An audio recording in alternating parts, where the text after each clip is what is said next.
What's up, everyone? It's your girl Jay, and right now you're listening to part 2 of a 2-part special of the Daily Dose podcast I filmed with YouTuber Michael Smith Grant. So right now you're watching the second part, so if you didn't watch the first part, I suggest you do that. But in this part, we'll be talking K-pop, so sit back, relax, and let's discuss.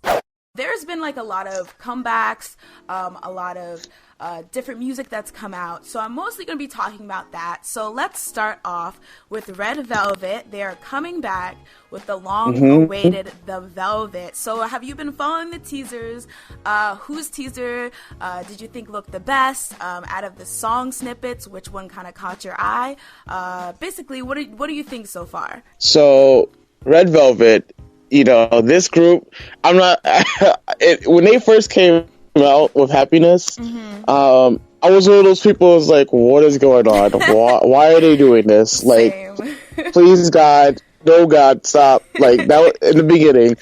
And then they did the 180 with Be Natural. And the reason I'm bringing up Be Natural is because the Velvet, the recent teaser that they dropped, the R&B feel, like, I feel like SM has been playing around with Red Velvet between giving them this dorky side, but then also giving this, you know, feminine R&B feel to them. Because if you look at it, you have Happiness, then Be Natural, then Ice Cream Cake, Automatic, Dum Dum with the red. Now we have the Velvet part. And I'm feeling like, I think every time, well, it might be, I don't know how it is for you with Red Velvet with their concepts, but I truly love their R&B feel. Yeah, honestly, and I'm more of a Velvet fan. I'm a big Velvet fan. I mean, I gotta say one thing. Wendy really does look like the girls from Wendy's, the food chain. I was like, they just brought it full circle. Okay, SM. But yeah. I honestly think when they first came out with Happiness, I was just like, okay, SM dropped the ball, because what is this? Like, I was just like, this is not, what is this even? Gullah Island, pretty much. Basically. But then when they came out with Be Natural, I was like, okay, I'm feeling this. But I was really afraid because I've been kind of following the trends of like how their like music does, and it seems like the Velvet stuff never gets as big as a response as the Red stuff. So especially with how Be Natural did, well, if I'm being honest, it was basically a flop, and I really hated that because I was like, are they just gonna let this go?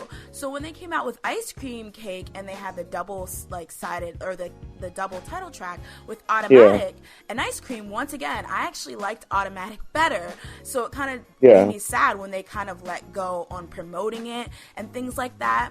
So I actually think it's really cool because, I mean, Red Velvet, I think they kind of gained a pretty big fan base, and, you know, they're pretty popular where I don't think they're ever in risk of just not doing well. But I think it's interesting that, you know, SM is dedicating a whole album, even though it is a mini album compared to the Red being a full album, to this R&B sound. And I think it's just really cool that their music, you can tell they're musically driven, because they could make 100 dum-dums and have them all slay, but here they are trying, like, doing the Velvet. I'm excited to see how it's going to happen, because, you know, I've noticed how SM this year is playing no games at all. They are, like, you know, they want to take over the global market. They're trying to push out all these artists. The only thing I hate about SM sometimes is the overlapping of promotions or a promotion kill, like how JYP promotion killed Miss A. You know, I'm just, I just hope that when they throw out Red Velvet, that we don't get like a EXO comeback or a Girls' Generation comeback like literally 2 weeks afterwards. The thing is with SM, I also don't like that. I didn't like how Boa's her beautiful album with the Kiss My Lips song, how that just totally got buried. But I also, because at the opposite spectrum, you have YG, who doesn't put out anything, basically, or last year was basically criticized for not really putting anything out besides Big Bang and Icon. So if I had to say which one was better, I would lean toward the SM, because the thing is, they can't really help. At least we got to see them. Yeah, exactly. And they can't really help that they have all these successful artists that people are expecting comebacks for, because there's only so many months in the year. But I do, you're right, I do get disappointed when some of my faves get clearly overshadowed by like the bigger groups. Overall, I'm just really excited for the Velvet, and, you know, you know, Red Velvet is really kind of refreshing my enthusiasm when it comes to K-pop, because, you know, I think it was like around maybe 2013. I've been like into K-pop since like 2007. But and Rain, he's my bias. And when Rain's gonna be coming to the US. Oh, I know, my baby. Like, seriously. Let me cry real quick. Like, this is why I stayed in K-pop for this long, for this moment. Like, God knew it was like, let me stay tuned for that concert. That's like, I mean, it's not public yet. I mean, but it will be when they announce it. So, I mean, you guys heard first. Yes, this is my first exclusive. Thank you. But yeah, when he went to the army, I kind of was just like, what am I doing here? Like, I didn't know, you know, what my purpose in the fandom was, because that's like my fave. And, you know, it kind of sucks when you can't get excited for like your ultimate bias comeback and stuff. So I was kind of like bleh. But, you know, in the last couple years, I feel like we're seeing really awesome and creative groups, and I would have to say like Red Velvet is definitely an example of that, because I think they're doing really well. Speaking of people doing well, I wanted to go into another topic. These new generation girl groups. Why do you think they're slaying so hard? You have G-Friend came out with this rough song, won like 15 times, I believe. Then Mamamoo. 15. Mamamoo, with their single last year, they were like one of the only groups to sell over 1 million or get over 1 million downloads. And then with this You're the Best, they're slaying and they got their first win. Twice is doing really well with their Ooh-Ah song. And then you have Red Velvet. And, you know, even I'm going to throw a bone to like Lovelyz and Oh My Girl. They're really holding their own too, given their circumstances. So what do you think is making these new generation girl groups pop so much? Maybe because the Sausage Fest is finally ending. Finally, like, you know, I mean, aside from the fact that it's girls, I'm a huge advocate for girl groups. Mainly, I like how a lot of them aren't afraid to experiment with their sound. You know, if last year I chopped it up to hip hop had the most influence in K-pop. Like, we got this pop hip hop and Yaegyo hip hop styles a lot, and you have these girl groups that are just venturing and experimenting with their styles. Like Oh My Girl, right? For instance, since you brought them up, their song Closer. My friend Laura Bryan co-wrote their song, and she used a style called witch pop, pretty much. Which, you know, K-pop is known for taking a lot of different genres and just making something that, like, you know, these really cool dance tracks with them. But I feel like these girl groups are really, like, coming with their A game, and they're really it's the experimenting of their music. Because if you look at the boy groups, the majority of all the boy groups did hip hop concept after hip hop concept after hip hop concept. And you get these girl groups like G-Friend, who had this trilogy with Rough, and they really came out like, and I'm pretty sure, you know, G-Friend didn't expect to win this much either. You know, and it you know, it was perfect timing, it was a perfect storm, and it was a good song. Plus South Korea, you know, as they say, digital sales for girl groups do way better than physical sales, but physical sales for boy groups do way better than digital sales. So a lot of these girl groups, especially like, for instance, Twice what came out in November, I think it was. I think it was October. Or was it October? Yeah, because I'm trying to remember when GOT7 finished up. So Twice came out in October. Tell me why Twice is still nominated for music shows. Yeah, I saw that they were up for Inkigayo. I was like, slay, they're my faves. So yes, like, oh, and I mean, people want Twice to win, and I mean, what the appeal of Twice was that not only every time a group has like around that 9 number, I just get afraid because they're gonna get up compared to Girls' Generation a lot. And that was one of my early worries with Twice. But of course, the reality TV show 16 helped boost them up. You know, you have all the members they have a lot of international members in the group itself.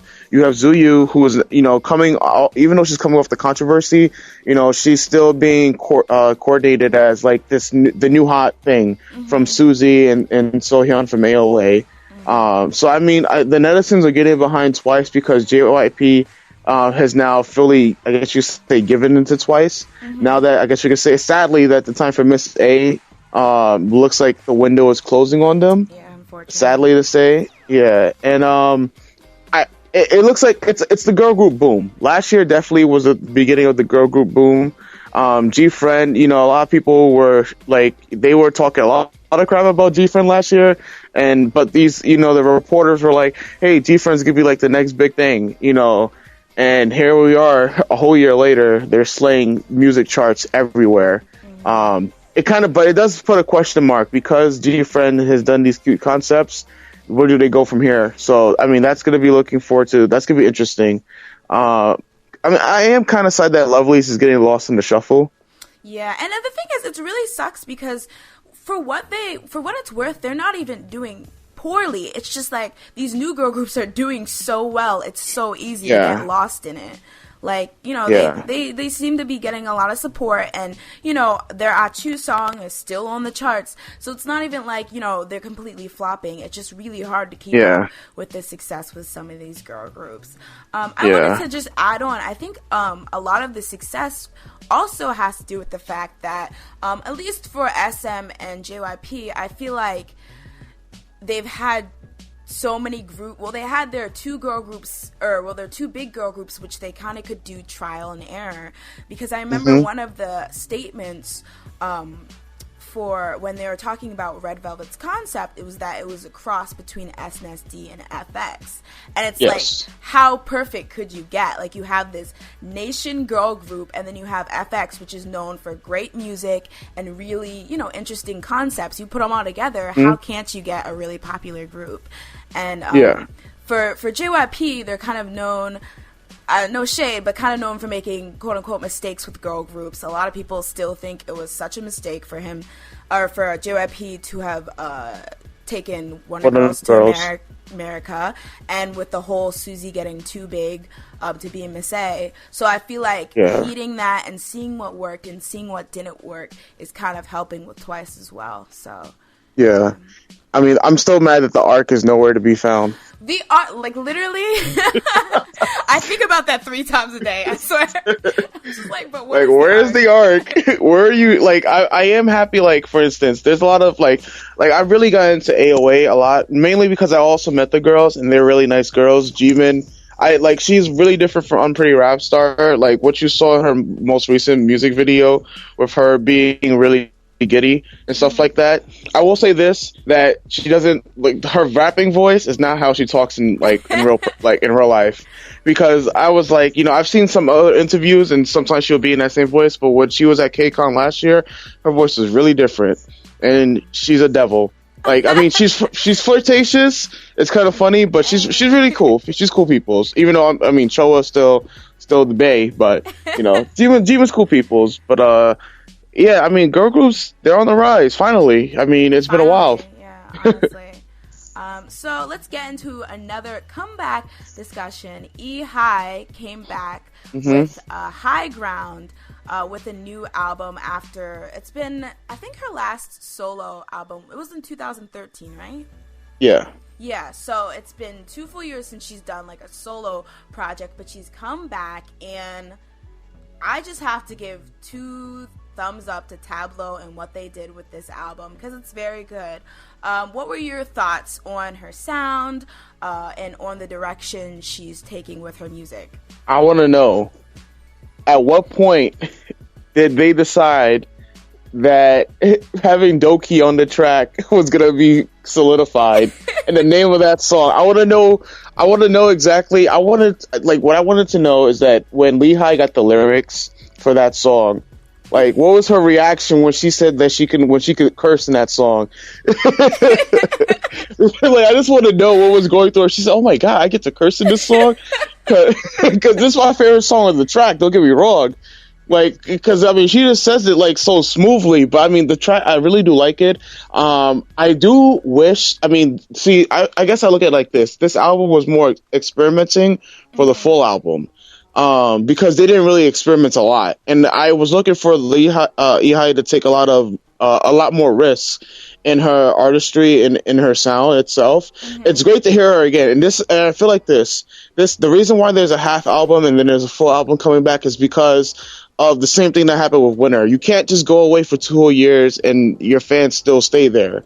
So I felt like this is the album to reacquaint people that say, hey guys, I've been gone for a minute, now I'm back with the jump off, and here I am. This is who I am. This is my voice. I've matured a lot. I've gotten prettier as well. And and I look at all the feature artists I'm working with too. So, she's making strides with it. And that's what I was looking for.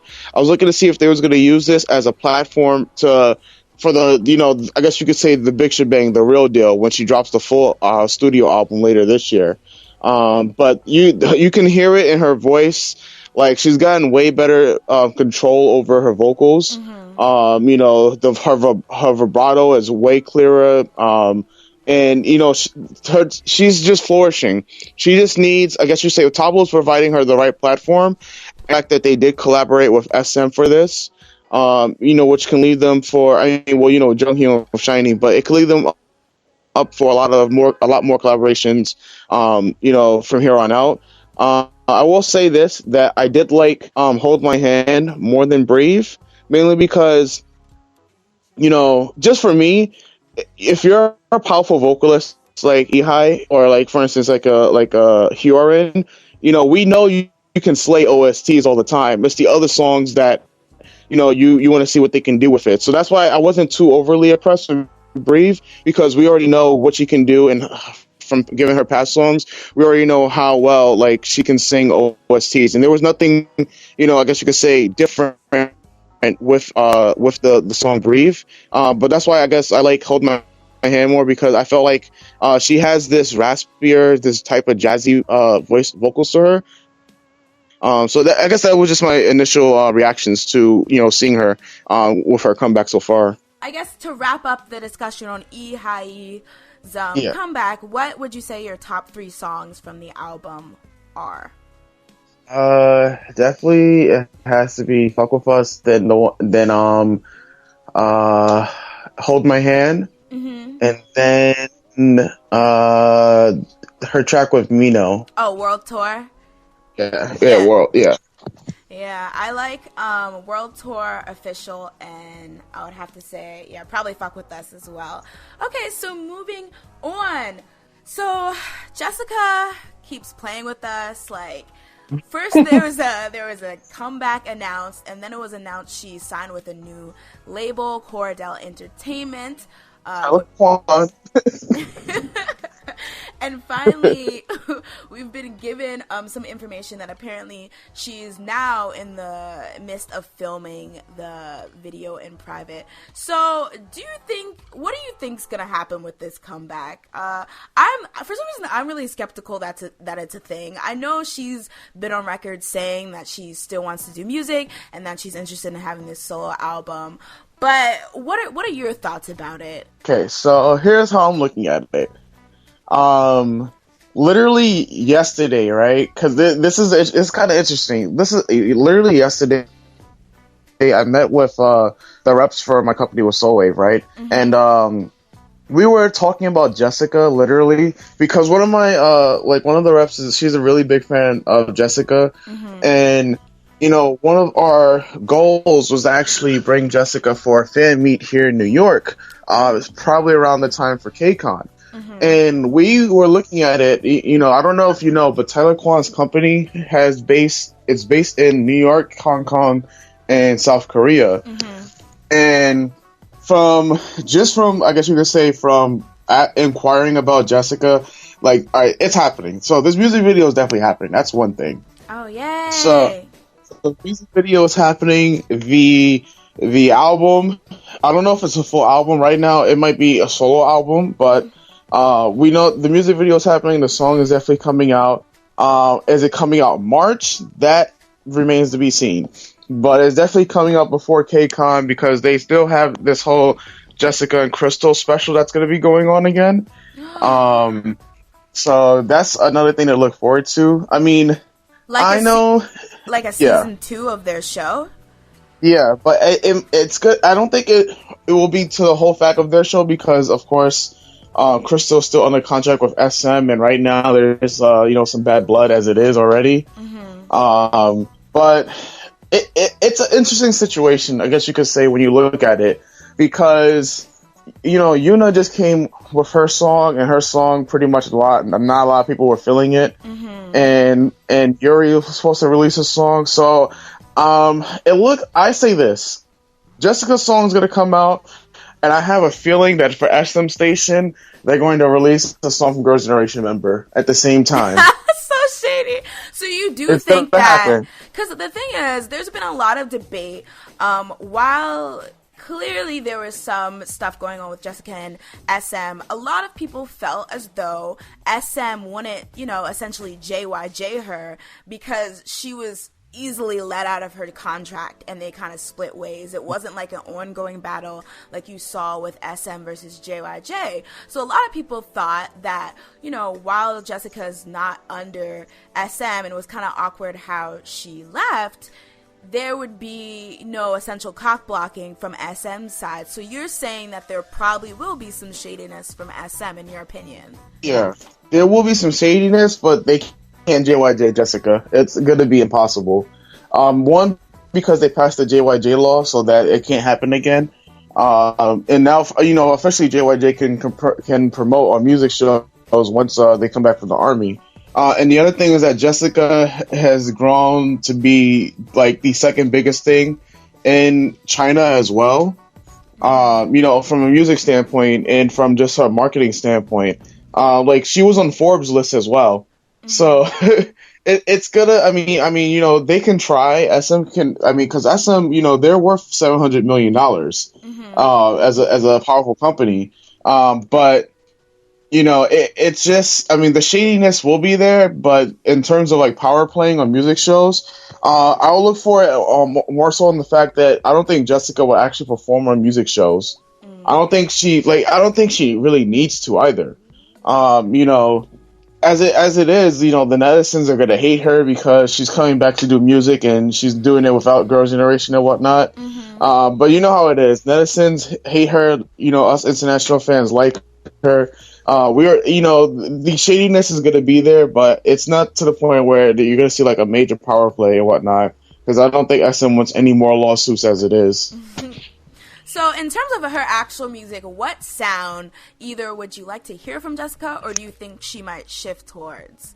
I think she's going to shift more towards R&B sound. Because I like in the beginning I thought she was going to do OSTs, but if she was going to do OSTs, then it's something that we've seen already, so the expectations and the hype would have honestly for me been killed a bit. But I hope, it looks like she's going in the route of an R&B sound, so I'm kind of excited for that. Yeah, me too. R&B is my favorite genre. Okay, so getting to the last topic of the day, we discussed them a little bit when we were talking about EHIE, but what is exactly going on with Winner? So Winner comes back with this pre-release song back in January. Yeah. Then you find out they're doing their own version of Made, essentially, with this Exit project. And, as somebody who is actually a big fan of Winner, I was like, I think this is a bit much considering they were gone for so long, but if this means music from Winner, I'm willing. And then, amidst the E part of the Exit, they come out, they have these 3 title tracks. All of a sudden, we get news from YG that Winner will actually be halting their promotions with this Exit project for a drama that they're doing on JTBC, where, essentially from what I get, it's basically Hello Baby, but they're saying it's a super secret special project where they'll be parroting a variety show. So my opinion on this whole situation was that they jumped ship on the Exit project because it wasn't doing well. So do you think that YG is going to start changing how they promote their idols? Because they have always had this really exclusive, we only do certain things, we don't really do the variety shows, we're kind of too cool for that. But with this whole thing with Winner, it kind of seems like they're kind of scared, they're kind of shaken with how Winner was received. So what are your thoughts on how Winner did with the E part of Exit, and what do you think about this whole change in tactics? I'm looking at it like this. Winner, I'm pretty sure no one from YG thought Winner was going to lose to G Friend on music shows. Me too. Me too. Yeah, I'm pretty sure no one saw that coming. And the fact that they got only, I think, 2 wins compared to G Friend's 15 wins really spoke volumes about it. And the fact that G Friend dominated for such a long time while Winner was promoting. And I mean, there was also 4 minute, and I mean, they sadly 4 minute song didn't do well either. Like I said before, the main thing what hurt Winner is that they were a rookie group, and YG was treating them like as an elite, like, yeah, we're the next big thing group, or from the start, And if you're gonna do that, then you promote, consistently. You don't just disappear for a whole year and 4 months and say, "Hey guys, we're back." Because only certain groups can do like for instance, Big Bang, but they've already established themselves to the fact that they were this super large group, and they couldn't. And I mean, when Big Bang promotes, they promote for 5 months straight. Because with Icon, I felt like it was a similar thing. With Icon, it was Yeah. like this situation where they kept coming back, and you could literally physically see by how they were getting the response to their music that the interest and enthusiasm was going down. Like, My Type did the best, but from there it was kind of like, okay, we get it. Like, it's enough. And I felt bad because Winner are some talented guys, but everything, it has to come in moderation, or you get like tired of it. Yeah, they try to recreate what was going on with Big Bang, and I mean, like, it just isn't the same. And I think this was the wake up call to YG, with both Winner and Icon, but mainly with Winner, because there's a lot of controversy. I mean, the whole gynecology thing that happened with Mino played a big part. You have Nam Taehyun with all the other scandals that he was involved in that was playing a big part. And these 11-year-olds in South Korea take that to heart, and when they grow up to be like, I don't know, 14 or whatever, these are still their fans. Their fans are still really, really young. And all these controversies way in the back of the mind. I mean, it sucks because you see this happen mainly with just YG when controversies just stick. And I mean, they could be the smallest ones, but if anything, like for instance, Park Boom's the whole thing with her, medicines they're just still attacking her for that. We're 2 years removed from it. And, even during the winter promotions, Mino was getting attacked for the gynecology statement. And it was just, YG has to do something new. And they're gonna have to go outside of their comfort zone for this, because, it's sad to say, but this was foreseeable when they just focused too much on Big Bang. I think when you look at the spectrum, this was foreseeable when they focused everything on Big Bang, and you had this whole gap where there was not much music coming out of YG. Yes, YG, when it comes down to the albums and the quality of it, we expect the highest of them, and they always try to deliver that much. Like when it took 2 years for 21 to have a comeback, they finally did, and the album was amazing. But at the same time, what did they sacrifice was, they sacrificed a lot of publicity for it, and for Winner, they sacrificed way too much, especially as a new rookie group. Like, I can't tell, rookie groups that come back after a whole year and 4 months are usually the groups that have already shifted members, or they disbanded and came back as a whole entire new group.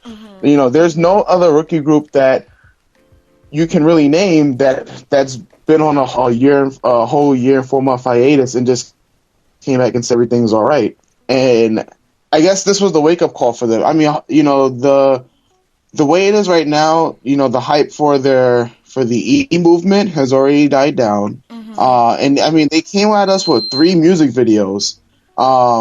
And I really thought it was going to make a bigger splash.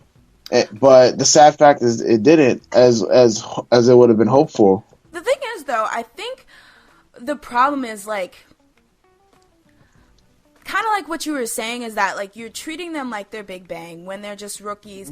And I think part of the reason is that, and I hate saying this because I feel like YG fans will drag me, but, like, I feel like because there's a certain privilege that you get being a group under the big three. You know, you get more money, you get access to like a pre-consisting fandom because there's company stands. But I feel like YG as like a whole bought into that way too much with Winner, because I feel like unless you know or you feel that people will be waiting for you, you don't do things like take a year hiatus. Like, you just don't. Like, and so I feel like they were too confident in that whole, well, we're YG. And I feel like this is kind of what's happening with that girl group that they had that should have, like, that was supposed to debut, like, all the way back in 2012. It's like... The girl group that's not coming to 2018. Yeah, like, it's like, okay, YG sis, like, we're done. Like, we already have Twice in Red Velvet, so we don't even care what you have cooking over there. Like, I feel like it's too... And honestly... And I hate to really criticize them, but with all these delays and things like that going on YG and empty promises, they kind of look like mad disorganized.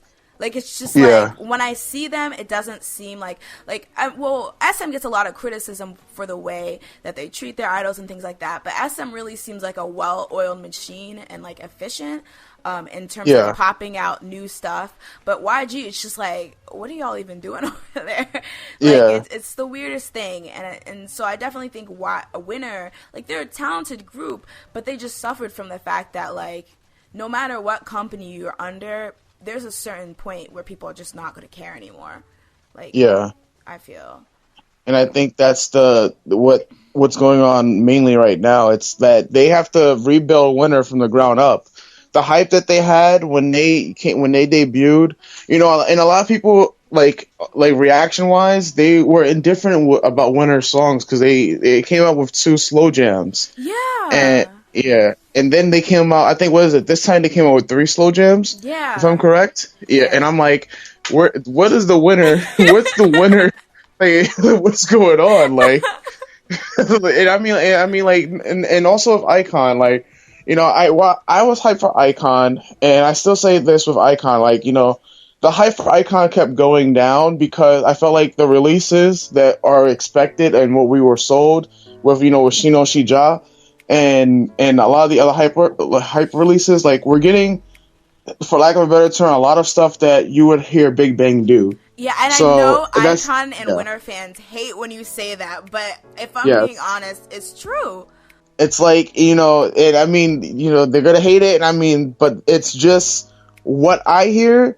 It's, you can picture Big Bang doing this stuff, so it's like, right now, YG has to find the sound definitely for Winner. Winner has to find their sound, and they have to find it fast, pretty much. Because I mean, you know, the recent concert news, and I mean, a lot of people are tearing Winner apart as it is with the Korean Edisons, but the concert news is not good news. What happened? Yeah, I mean, like, you know, a lot of other media websites are going to talk about it. Like, we didn't post anything about the concert news because, you know, we don't post anything netizen wise, but we read it and we're just looking like, wow, this is actually not good. Yeah. Because, you know, especially because of and then the fandom wars within the YG family itself. Yeah, that really surprised me because back when I got into K-pop, no shade to SM fans, but it was SM fans that be at each other's throat, and it was always YG family, repping YG family. So with this whole Winner and Icon fans constantly fighting, I'm like, what is even going on over there? Like, it's like, and YG did it to itself though with that competition by debuting 2 groups. If they, like, you know, the purpose of the show was that it was supposed to be cutthroat. And, you know, YG held on to what would inevitably be Icon, and they showed way more love for Icon than they did for Winner. True. I mean, you know, and what I mean by that is that look at the amount of promotion they got. You know, everything leading. They got 2. Not only did they have another elimination show, right after that elimination show, they went to go on and debut. And, you know, they had the hype behind them. I mean, they won before they even got on stage for a music show. Yeah, that was that's hype. It's crazy, but it's hype. And I mean, Winner won went on their first music show 5 days after promotion, but Icon before they even got on stage. So just that doesn't help the fandom more between those two. True. Oh my god, that's Yeah. so true. I don't know. I just feel like sometimes YG I get so frustrated because of Big Bang, I feel, and when they took under Epic High, I felt like they always had this feel that, no matter what acts they have under them, they want to be like their core sound, they want it to be hip-hop, and I feel like that's cool because hip-hop's awesome, but you should also look into the idea of having like different types of sound, like the fact that you have Act On Musician here giving you like this folky, like kind of, it's like a folk pop, and it was being so well received, and then after that you just throw them away, or what Ihai same with Winner. Yeah, it's like you can have all these different sounds and still have your Big Bang icon hip hop, and it just gets kind of redundant, honestly. With 2NE1, I would say that when they first came out, they weren't necessarily, like, they were kind of marketed as the female Big Bang, and I feel like it worked because it was like Big Bang but girls. That's enough of a distinction for it to be like a new feel, and people like feel like they're getting a new group, a new concept, a new everything. But with Big Bang, or with Icon and Winner, you're basically getting baby Big Bangs, and it's like we already seen this and done this, and it's not original for us. So they just kind of get lost, and especially since your typical hip-hop group, in Icon's case, like a hip-hop boy group is not like an original thing anymore. It's like if for hip-hop, I want to see breakdancing already, man. Like if that's what I look for, like for a hip-hop group, I'm like, if we're doing hip-hop, can we step up the choreography just a little bit and start incorporating more breakdancing? Like sadly, Glam disbanded because of everything going on with Dahae and in the case of Blackmail. But Zini was an excellent breakdancer, and it's sad that she retired right after that, but she was the first known breakdancer for among girls themselves. So I mean, maybe that should be YG's calling card right there. They need to get the girl group to be, I don't know, do something out of the ordinary. Like, if you're going to do hip hop, explore all facets of it itself, including especially because K-pop is known for its dances. But yet we haven't seen any girl group or boy group go full on out with breakdancing or anything of that style itself. Even EDM is trying to take a little bit of a rise in K-pop, and SM caught that wave right now, which is what they're working with. But I guess you could say what's poison for YG is that they do a comeback or a debut, and then you don't see these groups for a year and a half or two. So, I mean, I'll be surprised if we see an Icon come back so soon this year, because that will be the first time in a long time they've really said, hey, you just made your debut, now you could come back within a year. Because look at 2NE1, the last comeback was 2014. It's 2016. And it's approaching the 2-year mark. Dog Musician, they're gonna have a comeback, but the guy's going right to the army. That was the most surprising thing I've ever heard when they announced that simultaneously. Basically, I was like, "What is going?" Like, I feel like YG always has to be saying, "What is going on over there?" Like, I'm just like, they need a clock. I don't know, they need a clock and a calendar, because somebody is doing something wrong, seriously. And I mean, I love YG to death, but it's you really, they're doing it to themselves. Basically. They really are.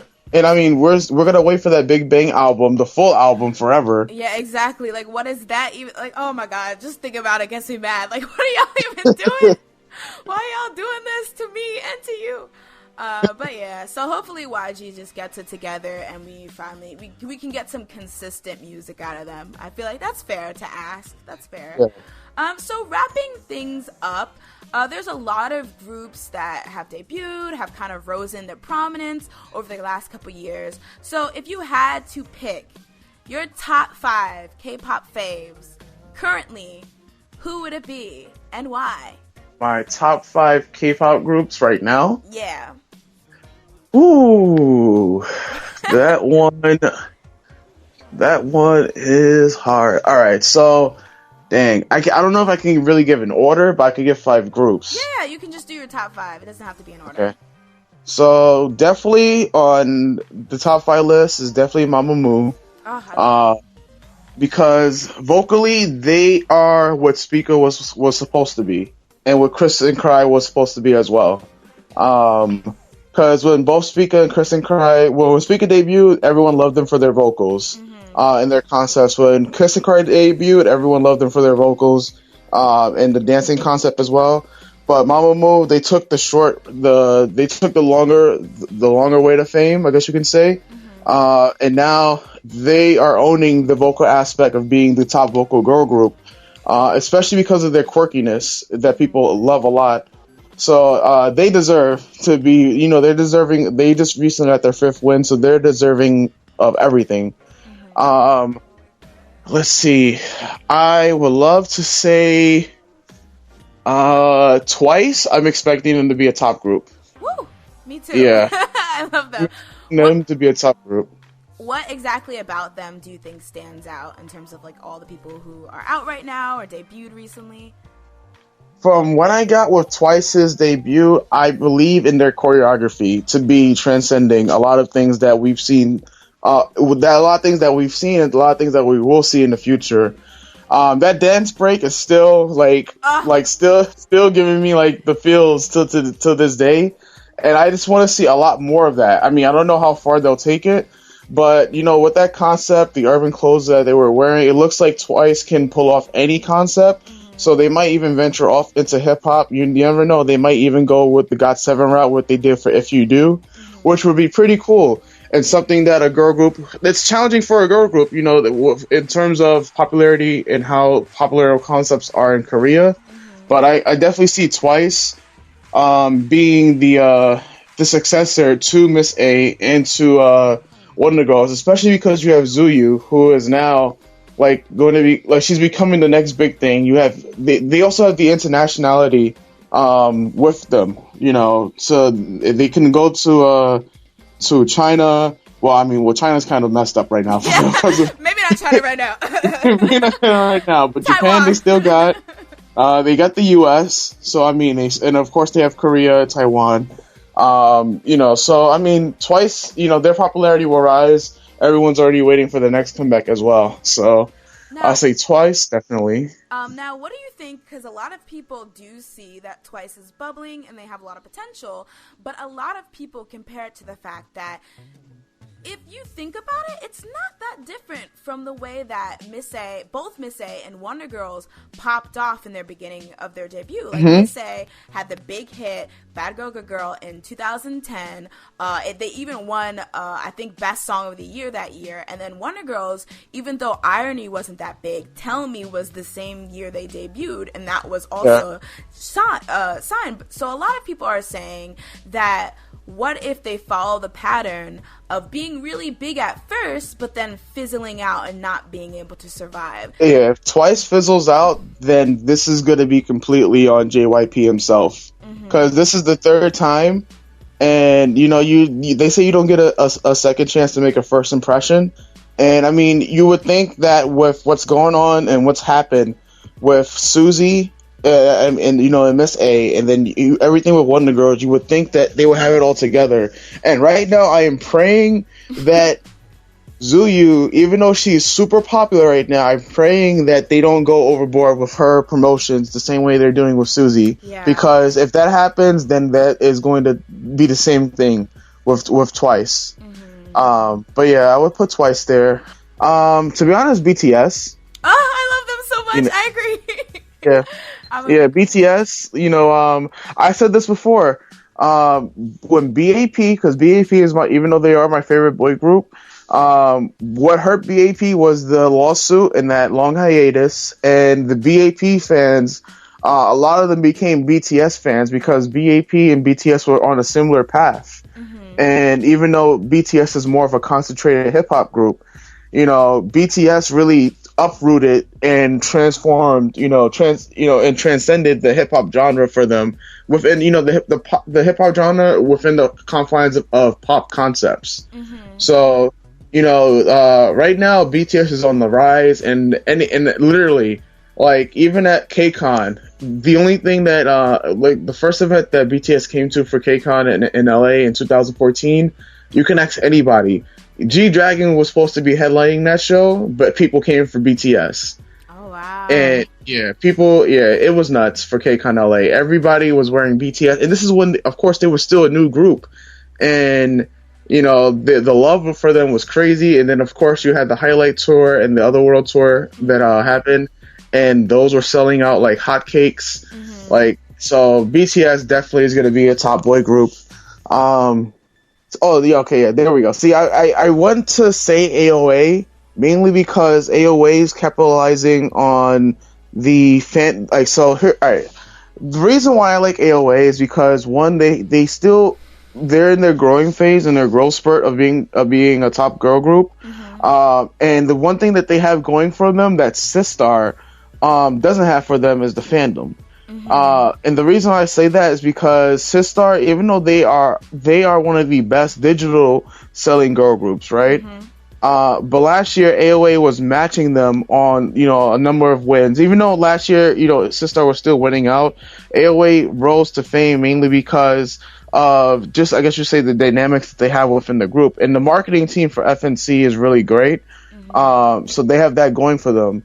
Sistar, what's hurting them is that Hyorin, of course, is the face of the group, and everyone just only sees Hyorin, and they're only looking at Sistar as being Hyorin in the backups, which is terrible. Mm-hmm. So that's one thing they gotta, that's the one dynamic that has to be fixed for Sistar for them to blossom more. Yeah. Because like they were like when I started doing K-pop YouTubing, Sistar was at the top in 2013 and 2014, and I guess after Touch My Body, and Shake. Well, actually, I guess after Shake It, people were just like, "Oh, this is the same thing as Touch My Body."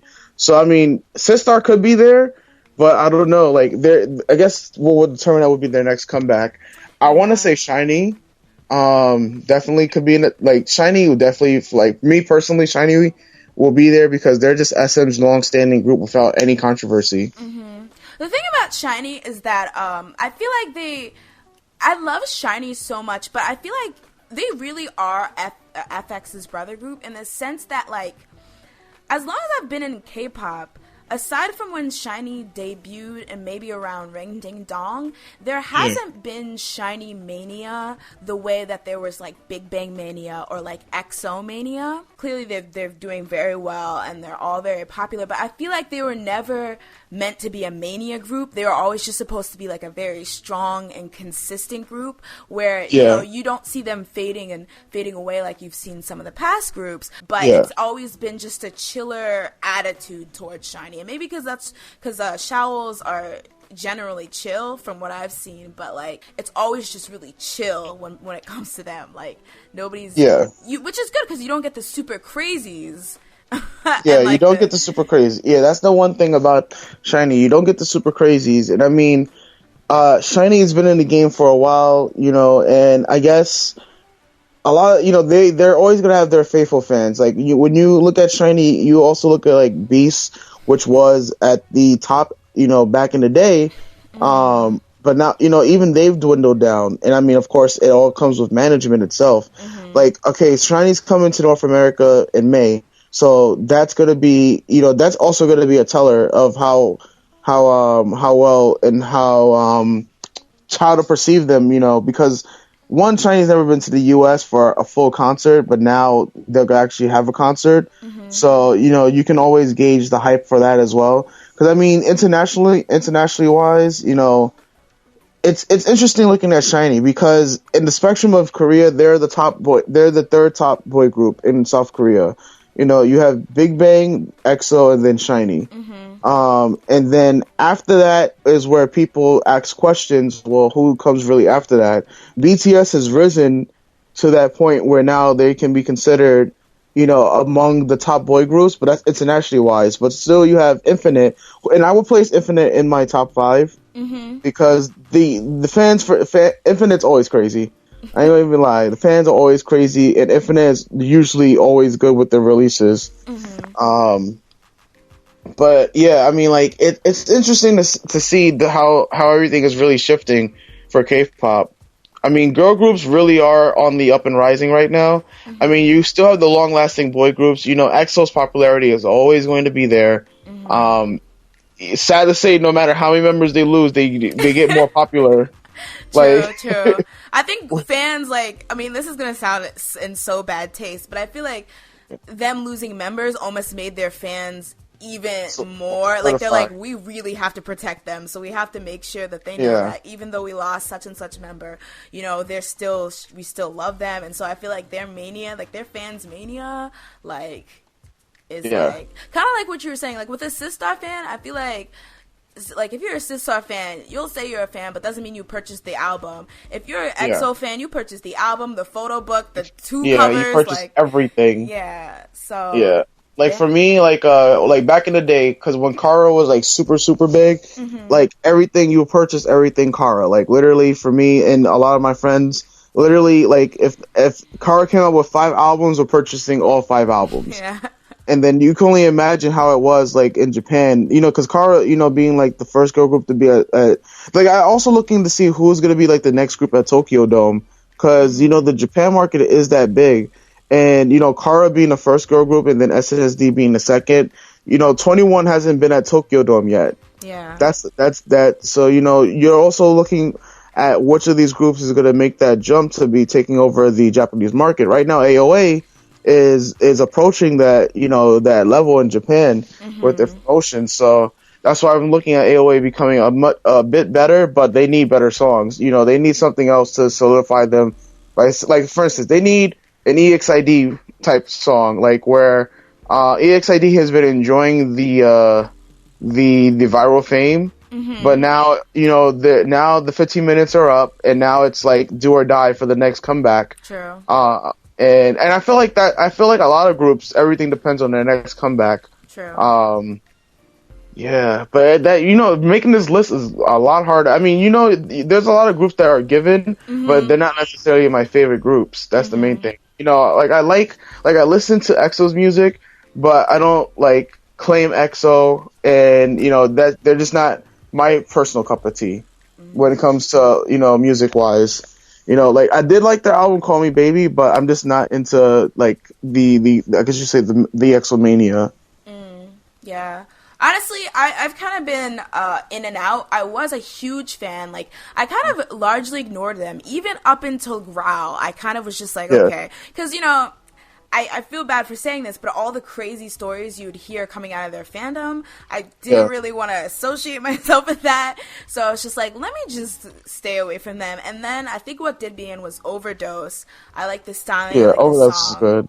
But I like, I'm a big fan of... Oh, sorry. Oh, no. What were you going to say about Overdose? I said like I'm a big fan of Dio. So anything, like any of his releases I follow closely, mainly because he's also K-drama actor, and Overdose was like, I was hoping he would get more parts in Overdose. Oh, yeah. His voice is my favorite. Probably him, and then Baekhyun, and then, those are my top 2. But, so I fell in with Overdose, and then I hate, because this makes me seem like such a weak fan, but after everything that kind of happened with, you know, Chris... Tao and Luhan leaving, it kind of was just a bit much, and it also had to do with the fact that like I was a big Luhan and Chris fan, so I was just like all the fighting that was going on, I was just like yo. So I still do enjoy their music, and I actually really did enjoy Call Me Baby and the Exodus album, but I'm not as in the mania anymore. I've kind of stepped back from it, but like I have to admit, like they're a big thing, and like I would want like my bias groups to reach that level hopefully someday. Who's your ultimate bias group? Oh, that is like so hard. See, the only person I can really confidently claim as any type of bias is Rain. It was Big Bang for a while, especially when I first got into K-pop. Oh, I was in love with them, and then it kind of switched to EXO. And then after EXO, it was BTS. So if you ask me, like, right now, I would have to say BTS, but Big Bang's always looming in the back, especially with the Made project. I really enjoyed it, which kind of restilled my love in them. It's just that with Yeah. Big Bang, since they're a veteran group, they don't really do as much fan service things that the fans would enjoy. Like, they don't go on like the variety shows. I was really surprised when I saw that they were actually using the V app. I was like, oh my god, Big Bang. So it's the easy. V app. Yeah. I was just like, what, is this an accident? But yeah, so I think it's just really easy to stand BTS because they have so much content. So I would have to say right now, like, if there was a concert, oh no, that's actually kind of hard. If there was a concert and I could only get a ticket to either EXO, Big Bang, or BTS, I'd probably go to BTS. Yeah. If I'm being honest. Yeah. If it was like AOA, SNSD, and you said like I guess a Red Velvet. Yeah. I would go with AOA. Like and the main reason why is because I guess it's kind of I guess it's kind of unfair bias towards them. Since I've met them, or like I met them last year at KCON, and I got to, like, I guess you could say, like, really just sit there and talk with them, even though it was through a translator. But you know, it's like I really like their personalities, you know, off stage, more so the fact. But you know, and then I don't know if you went to KCON last year. The number one fan interaction group was AOA, and because AOA was like KCON, you know, they had the rankings for who people want to see the most, and so, you know, SNSD was up there, but AOA beat SNSD actually for as the group that people want to see the most. And the fan meet tickets for AOA, right? The scratch off that you get for just purchasing your tickets and whatnot, people were selling those for $400. Oh my god. People were selling those for $400 just to see AOA for 30 minutes. And when we found out there was no high touch, I mean, those people were salty. I mean, like, I would have been salty too if I just paid $300 to see. Yeah, I want to see AOA, but damn, I don't even get the freaking high five. I mean, but that's Big Bang's concert. $600 and no high five. That's kind of sad. Like, but like, yeah, the AOA, it was nuts, and it was jam packed. That they, like, the security was like, they didn't know. Like, one, they didn't print that many AOA tickets, and then two, everyone was trading VIX and Team Top for AOA.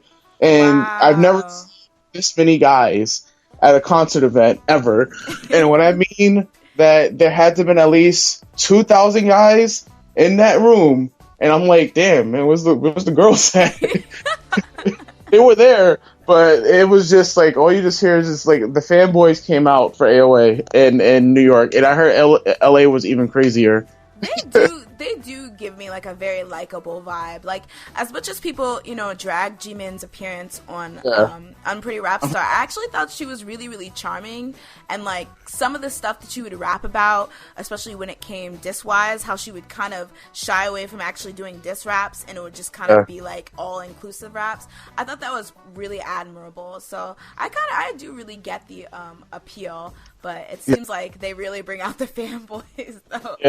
Yeah, I mean, it's kind of sad because I have an event in Toronto, Hollywood North, and you know, a lot of my subscribers told me, "Hey, AOA's coming to LA. Are you gonna be there?" I was like, "Oh, when? I'll be there." And they told me that it's gonna be the same day as I'm gonna be at Hollywood North. And I'm like, "Oh, that's messed up." I was like, "What's life doing right now?" Yeah, I mean, I know it would be a fun event, but I mean, I guess it'll happen later on. You know, but Jesse's cool, you know, like, because I know Jesse's also having another event over there, and you know, with her rise back to K-pop fame. So, wrapping things up, is there anything you want to promote? Any recommendations you want to make to the listeners on K-pop or anything of the sort? You can say it now. Yeah, I would tell everybody to stay tuned for a lot of things coming with SeoulWave. You know, aside from a lot of the idol and artist interviews we have coming up, we're also planning a lot of concerts and special events. Especially look out for what we have planned for KCON. We have an actual KCON pre-party happening in for New York, and you know, we're gonna have a couple of YouTubers there, like for instance JRE from Jerry KML. Who will most likely be the MC for the event. We're trying to invite Dean for the event. So I know a lot of people might be excited for that. So we're trying to get Dean and Jesse to come out for the New York event, and for LA, what we are still planning on that. So I guess you could say stay tuned for that news. But yeah, the pre-party will be on the Friday in New York City. We'll release that soon for more details. And yeah, I guess that's pretty much it with SeoulWave. That's pretty much what we're focusing on a lot more. Even though I have the gaming stuff. So I mean, if anybody who is a gamer, we have a major event happening in Atlantic City where you have a chance to win from $50,000 to $250,000 for a gaming event. So details for that will come out too. But that's pretty much it. So that is it for this episode of the Daily Dose podcast. Thank you so much, Michael, for coming on and giving your K-pop knowledge and expertise. See you guys next time. Bye.